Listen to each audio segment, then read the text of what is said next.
The Qatari government has said that the demands made by Arab nations in a Gulf diplomatic crisis were impossible to meet. In a joint press conference with his German counterpart, Foreign Minister Sheikh Mohammed said that the list of demands from countries isolating Qatar is unrealistic and is not actionable. Doha received an extra 48 hours to meet their demands after an initial 10-day deadline expired. Sheikh Mohammed handed an official undisclosed response to Kuwait, seeking to end the month-long crisis. There are a lot of items which any country can find it offensive within the international law and international norms.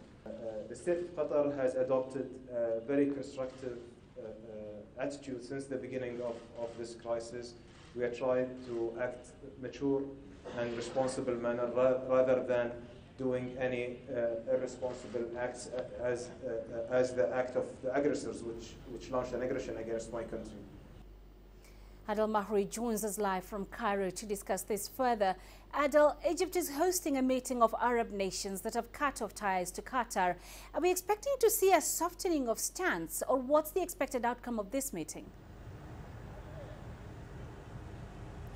Well, the outcomes in precision cannot be really predicted unless, of course, the entire communication that have been mostly leaked during the past 48 hours have been explicitly or transparently discussed and presented to the public. So that remains a big question. We're assuming that Qatar has rejected the entire list. However, there are points that could be negotiable within the 13 points, and most of it, as the foreign minister previously said, that Qatar reviews as items that touch the sovereignty or independence of Qatari decision will definitely be totally rejected.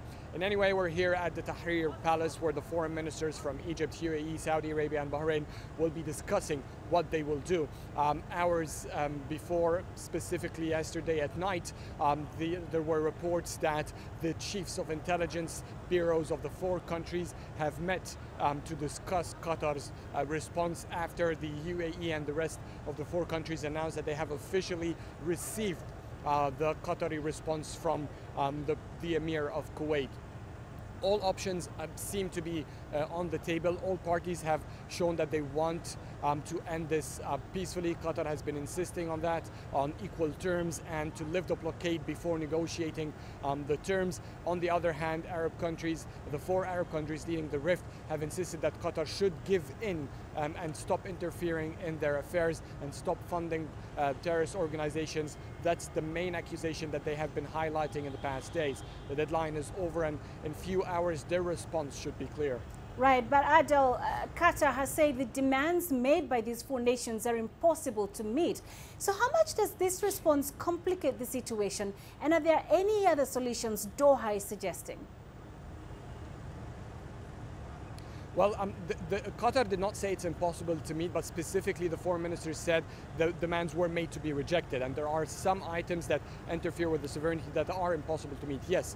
But what is their middle ground? According to Qatar, Qatar does not want to negotiate until they all sit, and at once, from some of the leaked information, it seems that Qatar insists that whatever applies to Qatar should apply to the rest of the region. For example, if they want Qatar to cut ties with Iran, according to some leaked information, Qatar is asking for them to stop or cut their ties with Iran as well, in reference to the UAE, which has the biggest economic partnership with Iran in the region. So there are some issues like that Qatar has been insisting to be sort of a rule that applies to everyone, instead to be specific demands that would only apply to Qatar and not the rest of the nations. So this is where the whole negotiations or the arguments should be about. But without the foreign ministers or the four countries sit face to face to Qatar, the process of mediation will take much longer. To cut it short, the best suggestion, as have been recommended, and the support that has been given from the Arab League to the Kuwaiti mediation efforts, is to make the parties sit together and talk this out. All right, Adel Mahri, live for us in Cairo. Thank you.